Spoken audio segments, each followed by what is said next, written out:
This is a spaceship, a virtual spaceship, for travelling in time, fueled up and ready to go. Let's blast off on a journey to the Time Warp Tavern, a friendly pub with a difference. Join Russell and Lawrence there as they revisit their experiences of life as two young boys growing up in the 1960s. 5, 4, 3, 2, 1, 0. All engine running. Liftoff. What will they be talking about today?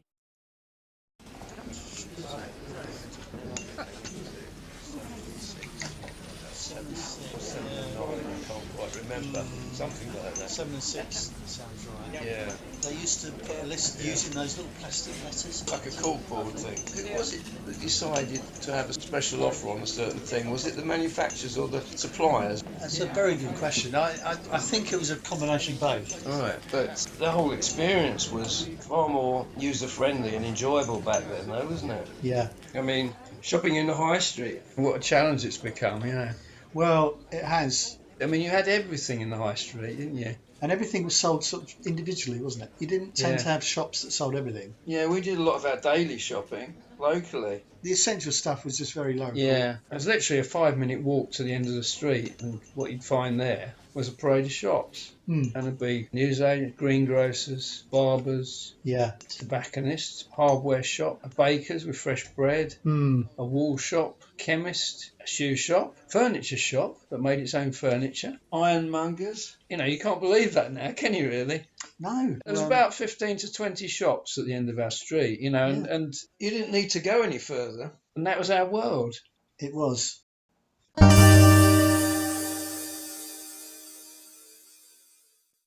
So when you were growing up, what was the routine for doing your shopping then? Well, it was kind of split between the very local shops. I lived in Ickenham, which was only a small village at the time. So the sort of essentials we could get locally. But if we needed anything more than that, clothes and stuff, we would get on the train, the tube train, and go either to Ruislip or to Uxbridge, where they had slightly bigger shops. I mean, in those days, the supermarkets were like grocer shops. They were much smaller. Yeah. But you did have department stores, which were quite big, weren't they? They used to have a bit of everything. There was a shop just outside Uxbridge station called Suitors, which is a department store. It's a bit like Grace Brothers. Grace Brothers. Very similar. Oh, was it? And each floor had a different thing that it did. So it'd be like menswear and then women's wear. And the top floor was my favourite because that was the toy section. Oh, yeah, of course. You'd go up to the top. And that was in the days when they had a lift attendant. Yes. In the lift. Yes, Remember that's them? right. Yeah, I do remember them. Yeah, I'd forgotten actually, but then you said that. I'd open the door and then there was that kind of Like grating an iron thing. grid, wasn't it? Yeah. And then you go around and look at all the toys that you couldn't afford to have. Yeah, it was torture, wasn't it? And then there'd be like a men's outfitters with the two guys in there with those tapes around their neck. That's right. Yeah, we used to have one of those. And locally, we had the Drapers and Haberdashers. Drapers. Yeah. I mean, that was a small department store, but it had one of those wire things that went across the ceiling. And there was a little metal compartment where you could put the change in, catapult it across, you know. Yeah. And I used to be fascinated by that as a kid, you know. Yeah. But that was a bit Grace Brothers as well. It suits you, sir, you know. Yeah. So what was typical in the high street? What sort of shops would you see? What about shoe shops? Because you'd go into a shoe shop and you'd tell them what you're looking for, and they would disappear into the back, wouldn't they? Yeah, that's right. And then come out with a box which had like tissue paper in it, and you take one out and you try it on and say, oh, that's a little bit tight. Have you got it in an 8.5? Another trip out the back. Another trip out, they come back again, yeah. Getting the right shoes, I mean, particularly if you're going to somewhere like Clark's. It was almost like a medical thing, wasn't it? Oh, Clark's, yeah. Clark's was sort of the Dorothy Perkins of the shoe world. Dorothy Perkins. It was a little bit middle class, wasn't it? And they had this contraption where they used to measure your feet. It was like a ruler thing that used to come down. I could just remember the feel of it. Quite a rigmarole getting shoes, wasn't it? You know. Well, it was. It was all geared towards trying to offer you what you wanted. Whereas, you know, nowadays, you know, you select from what's there, don't you? What's there, yeah. So I suppose, in a way, choice has gone out the window to some degree, hasn't it, with shoe shopping? I suppose there's more variety, but yeah, they're kind of selling it to you rather than you buying what you want. It's all very much you do it yourself as well, isn't it? You go in, you pick something up, you try it on, nobody comes over at all, you know. That's very true, yeah. And if you're buying tough shoes, remember them? Tough, yeah. TUF. They used to make a big thing about the guarantee, though, didn't they? They did. And also, they made a big thing about getting the right size fitting. In the lid of the box was a little orange plastic foot shape. And you put your foot in there so you get exactly the right fit. Yeah. And the chemist shop Yeah. used to have two massive bowls in the window, a green one Oh, yeah. and a red one. It's like coloured glass. Yeah. Transparent, though. Yeah, I suppose it was supposed to denote sort of medicine, wasn't it? I suppose so. And if you had a travel agent, there'd be a big fiberglass model of a Boeing 707 in the window. Well, not many people did foreign holidays in those days, did they? Well, no. We had a travel agent, but it wasn't so much geared towards foreign holidays. I mean, it was like holidays in this country. Yeah. And it was coach excursions, things like that. Yeah. And I used to buy myself a Red Rover ticket from there on a Saturday morning and travel all around North London looking for comics. Ah, of course. Travel agents meant this country, really. Yeah. You know? Remember McFisheries? Yeah. There was one in Uxbridge, not far from us, and there was a TV advert for McFisheries, and they used to say, Mac Market, Mac Market, Mac Market. I remember that, I Remember think. Yeah, I do. Yeah, Mm. that's right. The fishmonger, everything was laid out on these kind of marble slabs. Oh, wet fish, yeah. Yeah. And that and the butcher shop, they used to clear down early, didn't they? Yeah, and they used to kind of hose it all down. By about 3:30, 4 o'clock. It was Yeah. when everything else was still open. Yeah. You know, I don't know what that was all about. And they used to sort of segregate all the things on the display with bits of parsley, didn't they? That's right. Yes. You know, little partitions. Some of it was fake parsley, I think. You know, it wasn't always and the it was real like thing. a sloping. Yeah, it was a sort of mottled marble slab, wasn't it? It was. Usually, yeah. Yes, it was. That's gone, isn't it? That whole thing, isn't That it? whole thing. Other than in a few sort of gentrified places, you don't have anything like that, do you? Not really. But then you go in the greengrocer, and all the vegetables were sort of there displayed in a crate but slightly angled forward. And fake grass underneath. Fake grass. It Yeah. was like a tarpaulin covered with like imitation green grass, That's right. wasn't it? And so you'd ask for your 2 pounds of potatoes, and he'd come out with this scoop thing. To go on the scales, yeah. Yeah, and then put your potatoes in there, and then he'd put your Swedes and your spring greens, and he'd weigh it all up. Oh, that's just over the £1, love. Is that all right? Yes, that's fine. It That's fine. always was, wasn't It's it? never just under. Yeah. It's just over the pound. Yeah. And then it'd go into a brown paper bag, which he would swing around. Swing over, wouldn't they? Yeah. And they used to put all this stuff out every day, didn't they? To build the display up. That's right. They used to spend quite a lot of time. It was like a pyramid, wasn't it? To entice you in. Yeah, and every day used to do that and pull the awning out, didn't they? And- With a pole. And your mum had a little shopping trolley with 2 wheels on it, Yeah. and it had to be tartan. Tartan, yeah. My mum had one of those, yeah.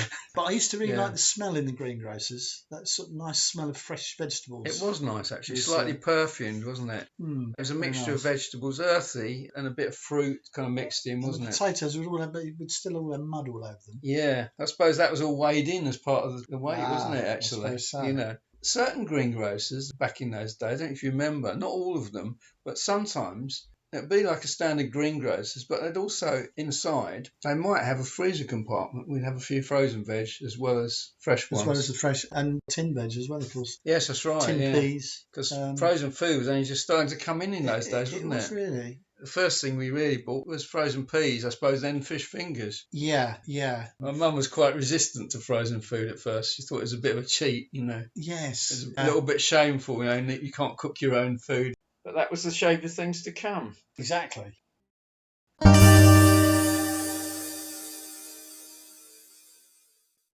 Food supermarkets. Yeah. In those days, you go in and the chap would ask you what you want, and he would accumulate all the stuff you wanted. Yeah. In our shop, which was a grocer shop, quite a lot of the stuff was available to you, Yeah. but my dad would still come out and get it for the customer and bring it to the counter. Oh, right, okay. He would still do all the work. It's like an old habit sort of thing. Yeah. Yeah. My dad would be in the shop smoking a cigarette, Right. and the lady would come in, so a quarter of ham, please. Oh, right.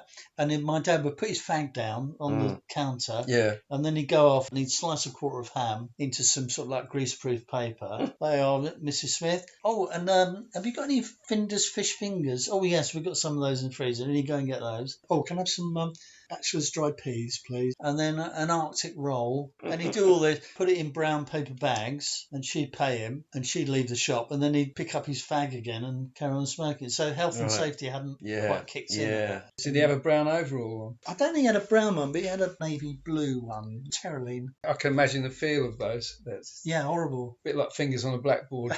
Full of static electricity. Yeah. Sometimes there'd be a special offer come through. Occasionally my mum would write something up, and it always had to be a big sparkly advert, and it had a big sort of like cloudburst of stars. And the price would be in big handwritten letters. It would say threepence off Daz. It would tell you what they've reduced it by in order to make it more attractive. Well, I suppose it was a big saving then, wasn't it? And was that based on the fact that, say, a particular line wasn't selling very well, so they wanted to give it a kickstart? Probably was. Because they seemed quite random, the things that they had on offer in shops sometimes, didn't they? That's right. As an 8-year-old, this probably all went over my head. Yeah. I mean, we had a local Tesco and a Sainsbury's and a Caters. You remember Caters? Caters, yeah. But they were more like Tesco Metro or Sainsbury's Local, you know. Yeah. But they were better stocked because those shops you get now, like, they're sort of geared towards convenience, aren't they? Yes. You know? And you have to do all the work now, don't you? Yeah. I mean, I remember I used to go in Caters sometimes, and everything was behind the counter, but there were a few things in front. They were in square metal tins, and used to have things like biscuits, like different types. Yeah. And you could put your hand in each tin and get a few of each, put them in a greaseproof paper bag, and then they'd go and weigh it for you. Yeah. And also, there was another tin at the side, which was broken biscuits.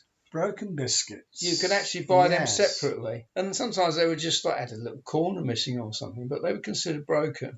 So you get them cheaper. Yeah. And some local shops, they used to double up, didn't they, with different things? Yeah. Our local sweet shop, on one side, they sold sweets and newspapers. And then on the other side, they sold Airfix models and Corgi and Dinky toys. That was quite a common thing, wasn't it, in those days? It's a bit like, I think it was Civic. For some reason, washing machines and vinyl records. Yeah. Apart from Civic, you had Stanwoods and Co-op Boots, electricity board. They all had record departments. Yes, they did, yes. But local shops we used to use on a daily basis. But if we wanted like the bigger shops, there'd be a 10-minute walk one way or a 15-minute walk the other way, you know, where you'd find quite a large town. At least a couple of electrical and TV shops, there'd be 2 cinemas. Post office. Post office, yeah.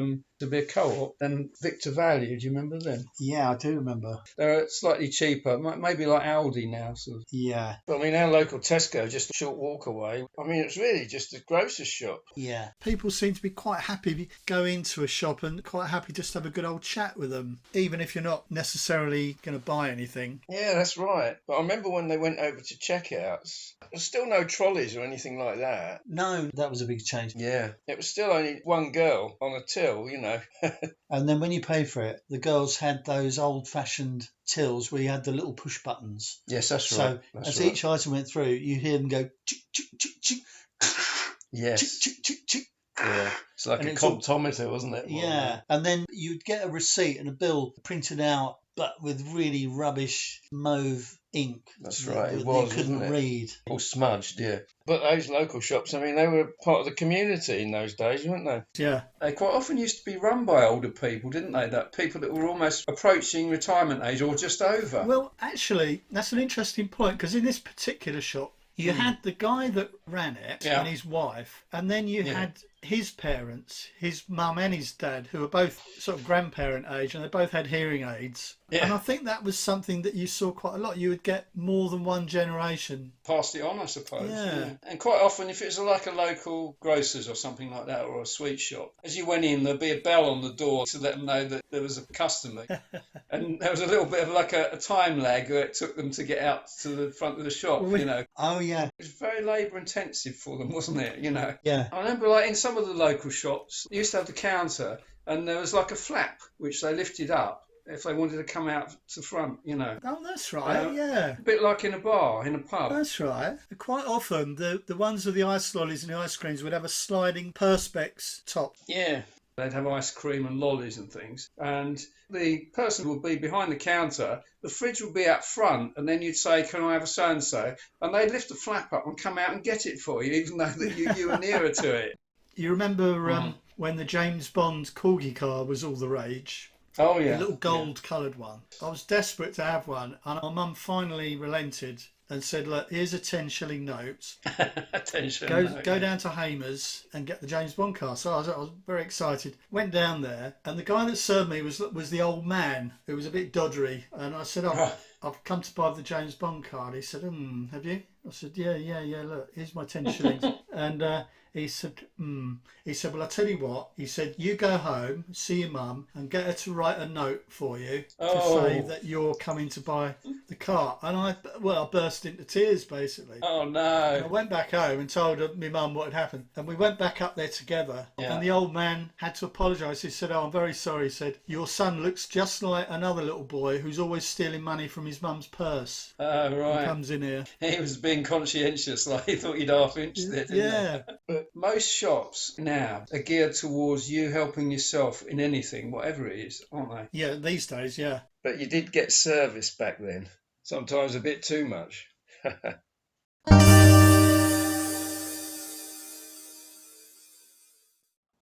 This was a big thing in the 60s. Going shopping for entertaining people. So when you're having a dinner party with your friends, Yeah, dinner parties.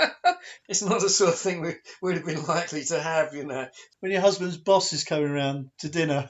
I love the way that, you know, the height of sophistication in those days, the way sort of like it was portrayed in TV ads, dinner parties like soirees where people ate fondue and stuff like that. And Katie in the Oxo adverts would kind Oh, of yeah. whisper to the camera, Yeah. you know, I'm just getting the Oxo ready for Philip's boss is here tonight. Philip's, well, that's right. And Philip was another Fred Flintstone, really, wasn't he? Yeah, he was a like, bumbling idiot, wasn't he? And didn't take a hint, you He know. said, oh, what do you see in him? But he would come in and he had a bad day at the office or something, and he'd look grumpy and say, oh, what's for dinner? And she'd say, oh, we've got casserole. And so Casserole. he'd look a bit grumpy, you know.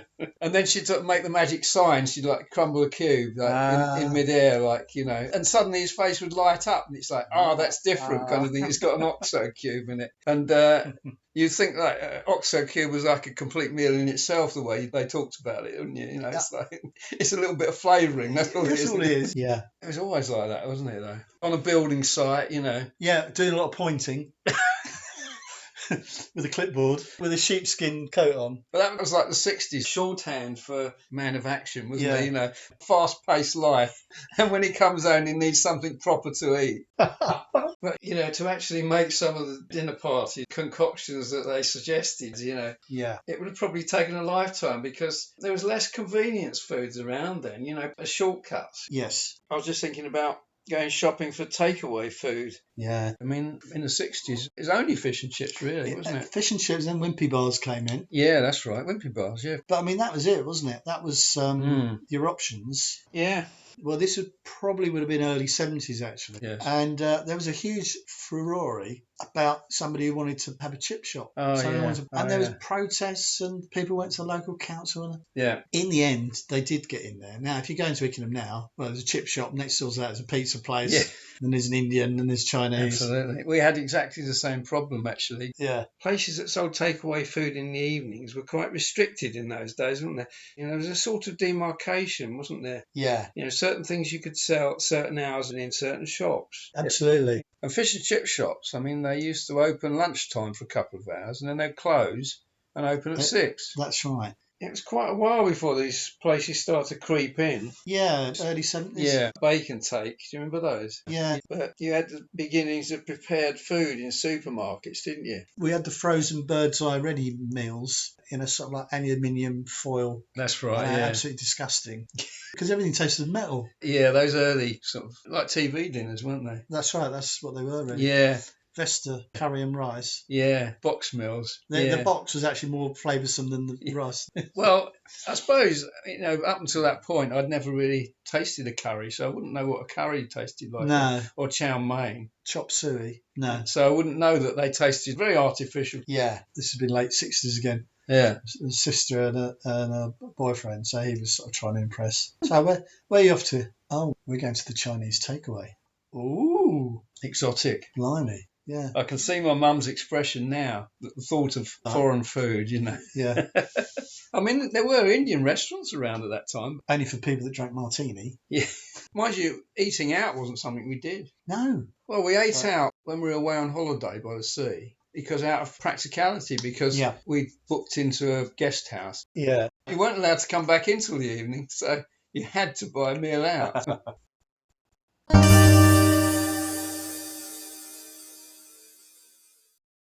In shops in those days, like independent traders and that, You always had know-it-alls running them, didn't you? Oh, you used to get the expertise, in inverted commas, but they would be the people that would know. They'd have a pencil in their top pocket or behind their ear, wouldn't they? Almost like a doctor giving you advice on your illness. You know, you don't want to be doing that. You don't want to be doing that. No, Yeah. no. They'd talk in technical details as well, wouldn't they? Yeah. Yeah, are you going straight or curved? Yeah. And they'd sort of try and blind you with science, and you defer to their so-called expert knowledge. There was a lot of that smugness around. I remember going into like a TV, electrical, washing machine shop with my mum. You know, just after colour TV had come in, my mum was standing there looking at colour TV that was on, you know, sort of thing, just admiring it. And the manager of the shop came over, sort of thing. I can see him now, sort of older type, middle-aged, and had a white overall on, pencils in his top pocket. Oh, yeah. And he sort of like came up and said, "What do you think of that?" You know, and my mum said, "Oh, that's very nice, isn't it? And we've only got black and white at home." And then he sort of said, "Well, for £500 we can have it converted to colour for you," sort of thing. And it was some ridiculous figure like that, you know. Yeah. And it was just out to impress, you know. It was like smarmy, really. I know something you don't, you know. I think these people, they like to be sort of like big fish in little ponds. Yeah, it's like have you seen the sketch of Not the 9 O'Clock News where Rowan Atkinson goes into a hi-fi shop? Oh, that's another area of expertise, wasn't it? Yeah. Rowan Atkinson's behind the counter and it's Mel Smith is the shopper and he comes in looking a bit nervous. "Yes, can I help you?" "Yeah, I'm interested in buying a gramophone." Yeah. "Gramophone, Grandad?" Yeah. "Do you want any speakers with it?" "No." "Well, how are you going to listen to it then?" "Oh, okay, so you want speakers. Right, do you want woofers and tweeters?" "Oh, no, I'm not interested in those." "Okay, what power do you want?" 5,000 amps? 5,000 amps? 3 amps. Well, they burst out laughing again. Yeah. 30. Oh, right, 30. Oh, so you want 30 watts. Yeah, it's like a masterclass in one-upmanship, isn't it, really? You know, there was a lot of that around. I don't know where those people have gone now. I mean, they were kind of irritating at the time, but I sort of half miss them now. You know, they were characters. Yeah. This is in complete contrast to what you get now, though, isn't it? Because you don't get the level of knowledge if you ask someone a question in a shop. But yeah, well, Bill Bryson, you know, the American writer who... Bill Bryson, yeah. Well, he's made a career, really, out of sort of comparing the differences between the British way of life and the way people in other countries behave. Oh, right. He wrote a book called Notes from a Small Island, which I've got, which is hysterically funny. But he just observed how we behaved and just kind of comments on it. Yeah. But on this occasion, he was in a jeweller's shop and he's waiting to get served, and there was someone in front of him being served already. And this person in front was looking for a crucifix on a chain. So the girl behind the counter said, "Oh, we've got a few examples here." So she said, "This one here, now this is a lovely one. This is nice, but it's quite plain. It's just a cross there, but it's a lovely little chain. And we've got this one here, very nice, very similar, but this one's got the little man on it."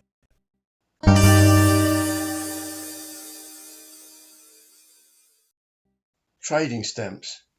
Oh, Green Shield. Yeah, Green Shield and pink stamps. You remember them? I don't remember pink stamps. Yeah, there was another one. I think they disappeared. My dad was a great Green Shield stamp collector. Was he? Yeah. I think if you looked at each individual stamp, it said something like 0.00033 pence, something like that. Each stamp was worth a tiny, tiny fraction of a penny. Yeah. So you had books and books and books of Green Shield stamps. That's right. Which would maybe give you enough one day to buy a speedboat. I remember going with my mum to the Green Shield stamp catalogue showroom. Wow. It's a bit like an Argos sort of catalogue place now, you know, Right. that sort of place. You had a carrier bag with like all the books of stamps in it, you know, all stuck in. You know. Yeah. I think we got like a clock and a food mixer and maybe a few things like that, you know. Kenwood Chef, maybe? That's probably before then, wasn't it? Yeah, this was late 60s into the early 70s, I think. I mean, my mum was quite fastidious about it, you know. Yeah. Well, of course,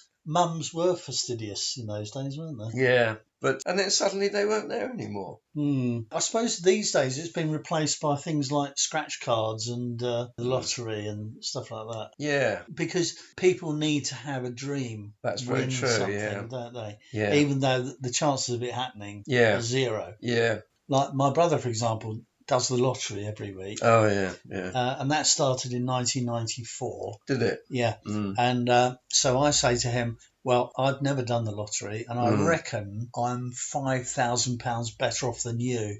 Yeah, a lot of shops these days, I mean, you don't get trading stamps or anything like that. I mean, but they're always trying to offer you points on your loyalty cards or stuff like that, aren't they? So I suppose that's kind of I've never had any of those loyalty cards at all, you know. No. I don't feel any allegiance to any supermarket, you know. And sometimes you go into a cafe type place, and they say, "Oh, do you want one of our cards? If you scratch 10 of these, you get a free cup of coffee." It means you've got to go back 10 times. Yeah, that's right. Get one cup of That's coffee. right. I'd just rather have cheaper prices rather than all these gimmicks, wouldn't you? You know. Yeah. I can hear my dad saying that, but I think it's true. I mean, I just think it's like a roundabout way of managing not to give you money back. Yes.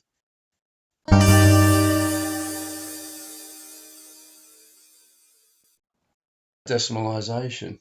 Oh. February the 15th, 1971. Well, of course, we were still in the shop at that time. And in advance of decimalisation, my dad got in loads of coins. Did he? For the new changeover. Oh, yeah. And they were all wrapped in cellophane. And again, it was the excitement.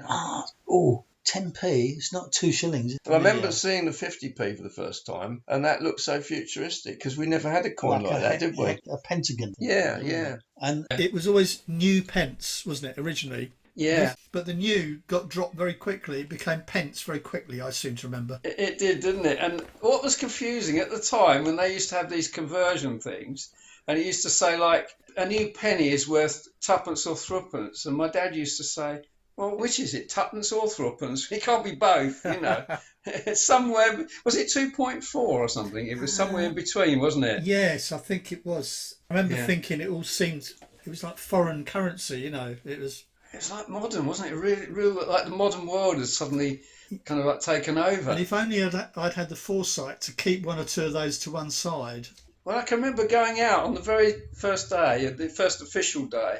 I mean, the coins had been brought in a short time before, hadn't they? Yeah. But I remember going out that very afternoon on my bike. I had a racing bike, and I remember going out and I cycled, parking the bike outside, going into a newsagent and buying a comic. And it wasn't particularly a comic that I wanted or didn't want. It was the fact that I wanted to go in and actually officially spend some decimal money for the first time. Yeah, yeah. I mean, there's no difference from the day before, you know, because I've been spending that money already, but I just wanted to go so I could say I bought something on decimalisation day, you know. And then, of course, Granny Gets the Point was there every day. It's like a trade test colour film, wasn't it? Well, yeah, it was, It was on every day. It was. Doris Hare. Doris Hare, yeah, that's right. It was several times a day, wasn't it? Yeah. On both channels. Yeah. Yeah. I used to look forward to that. Well, I've got a vague feeling that they might have introduced the 50p piece quite early. Yes, I did, that's right. Because that was 10 shillings, wasn't it? Yeah. But, I mean, it didn't make any difference at all, really, in terms of shopping, did it?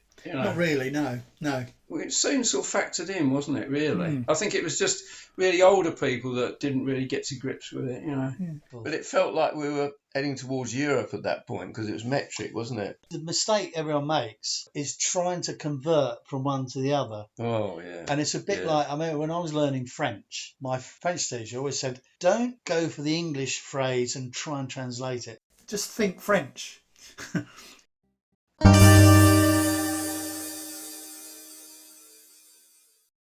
Things that have changed, though, about the experience of shopping in the high street. One thing I always used to buy in shops as a kid was fireworks at the time of year. Oh, yes. You know, and it was quite easy to buy them in those days. You know, even if you were a kid, it'd be in newsagents or a toy shop, wouldn't it? Well, my local sweet shop would always sell the fireworks, and it would be the main one would be Standard fireworks. Standard, yeah. You remember the ad for Standard fireworks on TV? Light up the sky with Standard fireworks. Yeah, that's right, yeah. But you also had Wessex, picture of a Guy Fawkes with a big tall black pointed hat, and also Brock's. Brock's, that's right. And Benwell. Oh, I don't remember that one. I used to buy a 5 shilling box. 5 shilling, yeah. And I think I can remember every firework that was in it as well. It was a bit like Party 7 or Party 4. You could buy different size boxes of fireworks, couldn't you? I mean, I would eye up the 10 shilling box with real kind of jealousy, but I would get the 5 shilling box and 2 9-penny rockets. 9-penny rockets. Which they would put in a paper bag.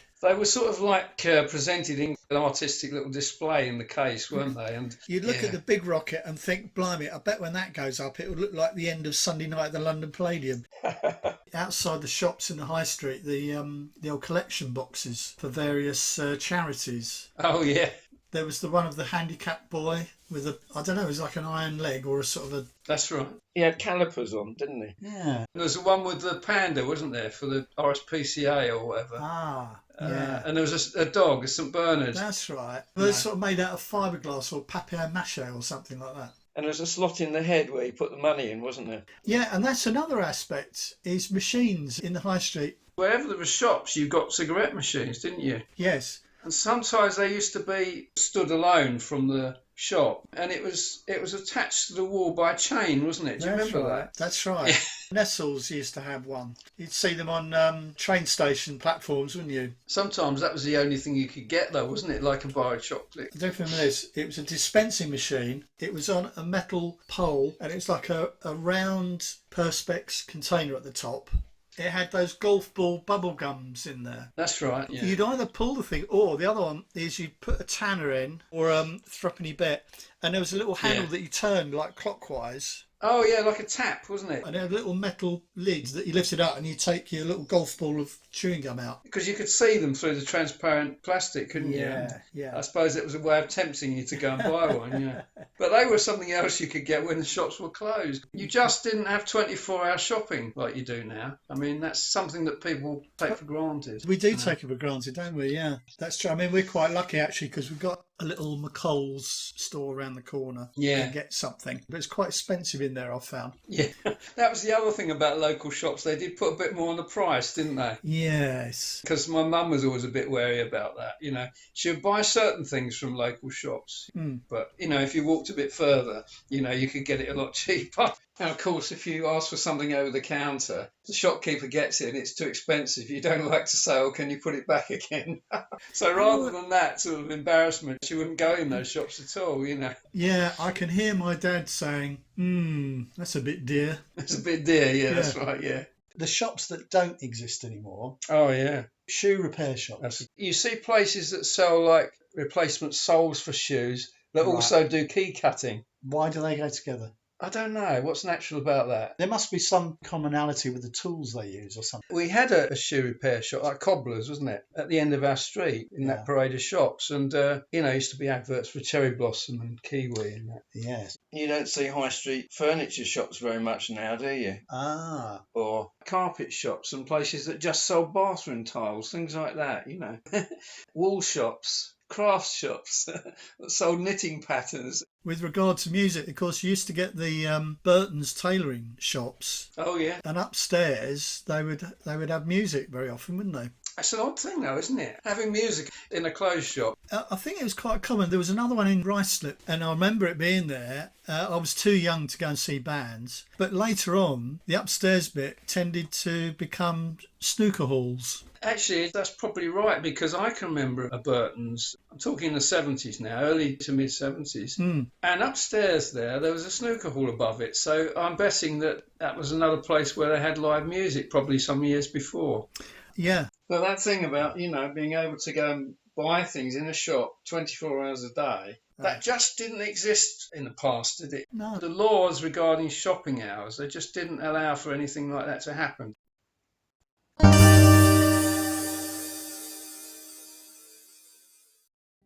Of the biggest stores, the one that used to be a centrepiece of the high street was Woolworths. Yeah. They had a certain look and a smell and a sort of style of shopping in there, didn't they? Well, I always thought that going into Woolworths was a very tactile experience, because as you walked in, the first thing you noticed was there was a certain smell, a certain aroma. And you could hear all the mothers going up and down, and you could hear their stiletto heels clonking on the wooden planks. Oh, yes, yes. I can hear the sound of it and the feel of it, those boards, you know. And then on the way out, there would be a machine that did hot peanuts and ice cream in a sort of cylinder with a bit of cardboard around. I remember the cylinder, which would be put into a wafer. That's thing. right, that's right. And that smell of the wood coupled with the hot peanuts was very enticing. Yeah. And the way that they laid out the produce was in like these tables, effectively. Oh, they were like sort of islands, weren't they? Little counters, like. Yeah, and the price tag was on a chrome stand with a square at the top. It's funny, shopping prices now. You say 1 and 6. I don't hear it in the way I used to hear it now because it sounds like you're saying 1 and 6. Yeah. Interesting you say, though. You could hear the sound of the women walking up and down on the floorboards. And it was women. Yeah, that's right. No men in there. No, that's what I was going to say. I mean, you virtually saw no men at all shopping, did you, in those days? I mean, it was actually against the law for men to go shopping. Yeah. Did your dad ever go shopping? No. The only thing my dad would go out for would be to get petrol or paraffin. Yeah. But that's the only time. The only time my dad would be shopping, it was if it was something particularly heavy that my mum couldn't carry or something like that. Right. Saturday mornings, she would possibly send him off to the local parade of shops to get like fruit and veg or something like that. And he would go to the betting shop while he was there or something. This is a very rare exception. One day, my dad took me to Uxbridge to buy a shirt. And in this shop, they sold Brutus shirts, all the rage. Yeah. And my dad said to me, how much is that? £5. £5 for a shirt? Anyway, we went in, and the guy that ran the store was an American guy. Yeah. My dad got chatting to him, and it turned out that this guy was a musician. He was a guitarist. Right. And my dad played double bass. So they started chatting, and they were getting on famously. Oh, right. And I was standing there in my shirt. So he said, do they fit? I said, well, yeah, they do. And he said, oh, that's right. Yeah, we get those. And then he carried on chatting. All of a sudden, it didn't matter that the trousers cost £5. So his reservations about the price went out the window. It went out the window because he'd made a new friend who was a musician. Right. So I sort of benefited. Yeah. It's just as well your dad didn't go shopping that often then if he got that sidetracked. Oh, yeah. You'd probably be more likely to see a man shopping somewhere where there was like a male assistant. Yes. It would be a bit more acceptable, wouldn't it? Whereas Woolworths was really a sort of female domain, wasn't it? Yeah. They were sort of semi-self-service, weren't they? Because these islands, they had all the things on and you took them over to the counter. Yeah. So that was a new thing, wasn't it then? Yes, it was. But a bit of everything. I mean, quite a good place for getting comics as well. Yeah. You know. I can tell you the last thing I bought in a Woolworths shop was the DVD of On the Buses. I mean, nowadays, you can't even find a DVD in the high street. Well, you know, I was looking just before Christmas. There's not one. There's nothing. And it's something you have to buy online now. Unless you're one of the very few towns, you know, is privileged to have an HMV or something. They are the last dying embers of that sort of shop. Yeah. But Woolworths, I mean, that was a really good place to buy CDs and DVDs and stuff like that, records. Yeah. When did it go out of business? About 2011. It was a centrepiece of the high street, wasn't it, really? Absolutely, yeah. And when they went, something else of the high street went with it, I didn't think it? so, You yeah. know. It's very sad to see that go.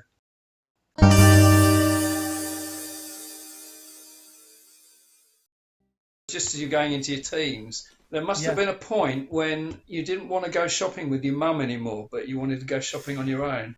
Yes. I suppose probably when I was about 14. Yeah. Although at that stage, I still didn't have much money. We're talking 1972.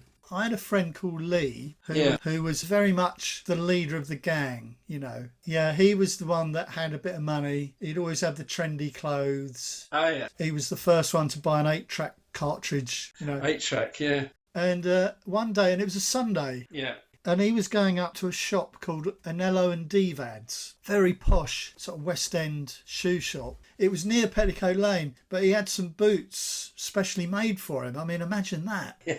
With a leather stacked heel. And I remember distinctly walking down Petticoat Lane, there was a clothes shop and they had music blaring out. And the track they were playing was a track called Debris from the Faces Nods as Good as a Wink album. Don't know why I remember that.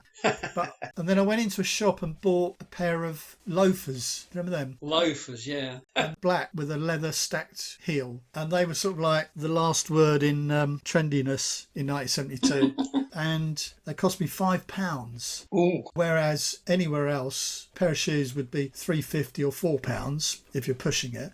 But £5 for a pair of shoes, you know. But at least I could go to parties with my channel seam trousers. and a Brutus shirt and my loafers. You could be seen in the right gear. That's all that mattered, wasn't it? Show off my trendy clothes. Just talking about Petticoat Lane, though, because I remember going there with my mum when I was about 10 for the first time. And the thing that I was amazed about was that, it was all open and it was a Sunday. Yeah. Because it was like such a novelty in those days, like very special circumstances that allowed them to open. Not only was the market open, but all the shops around it were open, everything. It was just like a normal working day. And I thought, wow. You're right. There was a point, probably when I got to about 12, Yeah. I didn't want to go shopping with my mum anymore. So I would go with her, go through the motions of it. But when we got to the town, I would take myself off. I'd say, I'll meet you in half an hour or something. And I would go to the record shop and I would look through all the racks of LPs that I couldn't afford to buy at that time, as a kid. So it was just when I was starting to take an interest in music, Mm.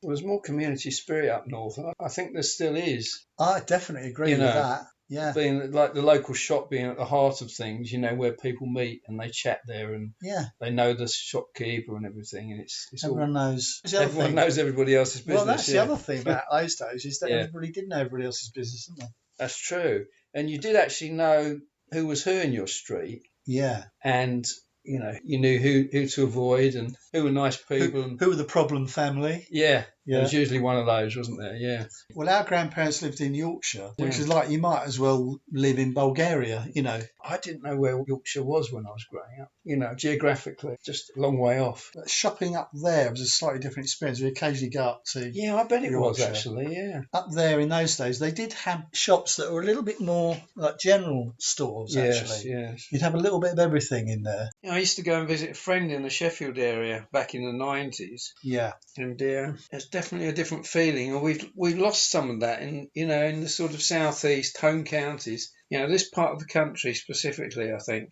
has lost a lot of that. We're doing a gig up north, Middlesbrough, just outside Middlesbrough. Yeah.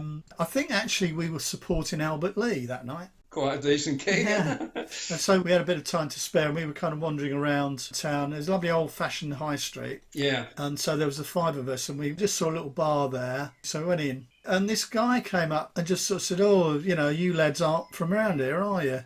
They sort of could tell. But, they're all very friendly up there. It's definitely a difference. Yeah. There was a well-known local fish and chip restaurant. Yeah. If you want cod and chips, you have to specifically ask for cod and chips. If you ask for fish and chips, you'll get haddock. Really? Yeah. Maybe there's more haddock in the North Sea. Maybe it is, because you're near to sort of Humberside, aren't you? Grimsby and that. Yeah. And that. There's definitely like a sort of a charm to shopping up north, even now, I think. Yeah. The local shops seem to be at the centre of things. Absolutely. And we've lost that.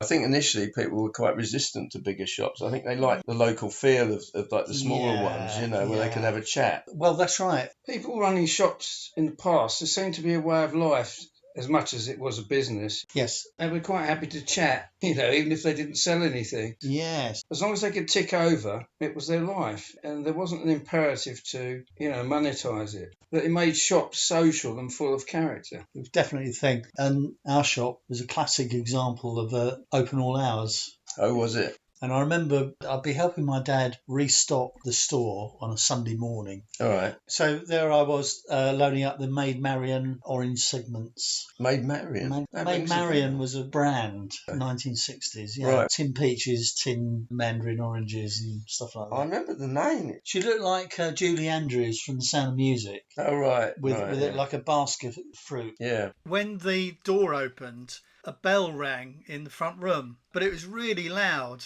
So my dad put a sock over it. The sad thing was, by that time, the writing was on the wall for the smaller shops like that, wasn't it? Because as you went into the 70s, supermarkets got bigger and bigger, didn't they? Yes. When did you first see like an out-of-town superstore or something like that? I think probably the nearest to that was Tesco in the very early 70s. All right. They had a big store in Uxbridge, Yeah. which is just up the road from us. And that was probably the first sighting of what you might call a proper big supermarket now. It's still in the high street, though. It was still in the high street, yeah. I think the very first sighting of almost a supermarket was so late 60s. We had a store around the corner called Bishop's. Oh, yeah. You would get your own stuff, put it in the basket. I remember in the early 70s, a few miles away from where I was, I remember seeing really quite huge, at the time, Cater's supermarket. It was almost like a superstore.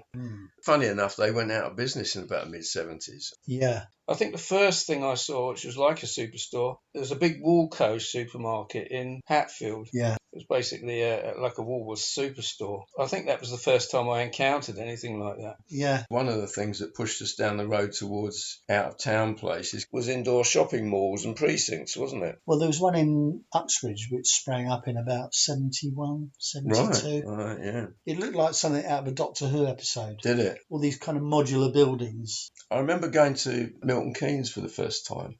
That was like a bit space age. It was like a whole town centre that was indoors. It was a bit like, you can imagine that appearing in the series UFO. Yeah. You know, it was a bit like a premonition of the future in a way, wasn't it? Because it's sterile. Yeah. But in the 80s, we had a change of trading hours. The Sunday trading thing was overturned, wasn't it? That's right, yes. I think that's what really sort of kicked everything on the road to where it is now. It was quite a major change, wasn't it, when you could buy stuff, you know, and big shops were open on Sunday. But it's not changed completely. It's not one thing or the other, really. Well, the high street sort of almost doesn't exist anymore. Yeah, no. It's a pretty sad experience going into the high street, isn't it? Estate agents, now bars. And vape shops and barber shops. Yeah. There was a W.H. Smith in High Wycombe High Street. Yeah. And I went in there and I wanted to buy an ordnance survey map. And they had some there and I looked at it, 12 quid. I thought, that seems a bit pricey. You know? Yeah. And when I got home, I went online, 5 quid. Yeah. And it's delivered to your door. And I thought, I know. well, you want to support your local, but there's a point where it's like costing you a bloody arm and a leg. I know. I mean, we're all partly responsible for the state of affairs, but at the same time, we're past the tipping point now when it's not actually an option to actually support local shops. Yeah, it's a great shame. That's what I miss most about town centres now. It was a place to have contact with people and a chat. Yeah. Quite often, like people who want to buy a new outfit, go into the shop, try it on, make sure that it fits, and then go home and buy it online. Yes, I use it as a fitting room, basically. Yeah. One of the things that I really hate most about going shopping these days. Yeah. Whatever shop it is, you know, you get loud music being played over the speakers all the time. It's so distracting. Yeah. I just want to be able to concentrate on what I'm doing. I agree entirely on that one. But I can't help thinking that it's the rock generation growing older and thinking that that's what everyone wants now. Yeah. But we don't, you know. So. No, we don't. We certainly don't want that. I mean, superstores, they're one of the worst offenders for it. Yeah, unfortunately. You know, I mean, they stock a range of things, but they don't specialise in anything particularly. Well, that's true.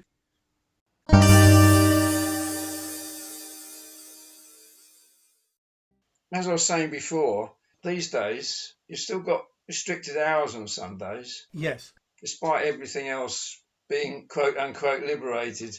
I was listening to something on the radio about that. I think it depends on the size of the shop. Yes, that's right. So if it's like a really big supermarket, they'll be open from 10 till 4. But the little convenience stores or the Tesco Express stores stay open right through till 8. And we've got a local co-op, and I think they're open 7 or 8 o'clock in the morning till 10 or 11 at night. I mean, there's no restriction on when they're open. But even so, in the old days, with far more restricted hours for shopping, the shops were far more of a central hub, weren't they? A place to want to meet, which is ironic. Yeah, and the idea of the local pub as a community hub. Yeah. I think the community hub is people's phones now. I know, it's no substitute as far as I'm concerned, you know. The other annoying thing is shops that will only take card payments. I was finally in a shop recently that sold CDs. I had what I wanted in my hand and I was offering them cash. Anyone accepted it. Yeah. I'm thinking, well, no wonder the high streets are dying. You won't even take the money. And there we must leave them. Time to go home now. Why not pop in again soon to revisit some more old memories? At the Last orders, please.